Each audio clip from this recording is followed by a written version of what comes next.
హరిబాబు. మా మిసెస్ పేరు Bharati.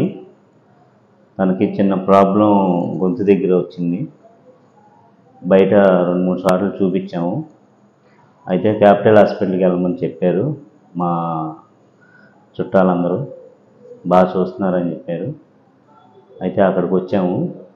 ENT doctor గారు పవన్ కుమార్ గారు కలిసాము. ఆయన నేను చేస్తాను శుభ్రంగా, మీకేమి భయం ఏమి ఉండదు అని చెప్పారు. అయితే ఆయన ఆపరేషన్ చేశారు. ఇప్పుడు మా మిసెస్ బాగానే ఉంది. నమస్కారం అండి. నా పేరు భారతి. నా వయసు 28 సంవత్సరాలు. నాకు చిన్న బేబీ కూడా ఉంది. పాలిస్తున్నాను.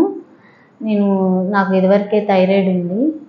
సార్ చూసి టెస్టులన్నీ చేసి థైరాయిడ్ క్యాన్సర్ అని చెప్పారు. అయితే సర్జరీ మొత్తం సార్ చేశారు, బాగానే ఉంది. ఇప్పుడు అందరూ ఏమో భయపెట్టారు, టూపులేసి నాకు మాట రాదని చెప్పారు. కానీ సార్ అలాంటివి ఏమి ఉండదమ్మా, నేను ట్రీట్మెంట్ బాగా చేస్తాను, మీరు అలాంటి ఏం భయపెట్టుకోవద్దు అని చెప్పారు. సర్జరీ చేశారు. ఇప్పుడు అంతా బాగానే ఉంది. ఒక వారంలో నాకు రికవర్ అయ్యి వెళ్ళిపోయాం ఇంటికి కూడా. Capital hospital ENT Pavan sir గారికి, క్యాపిటల్ హాస్పిటల్కి ధన్యవాదాలు. నమస్కారం.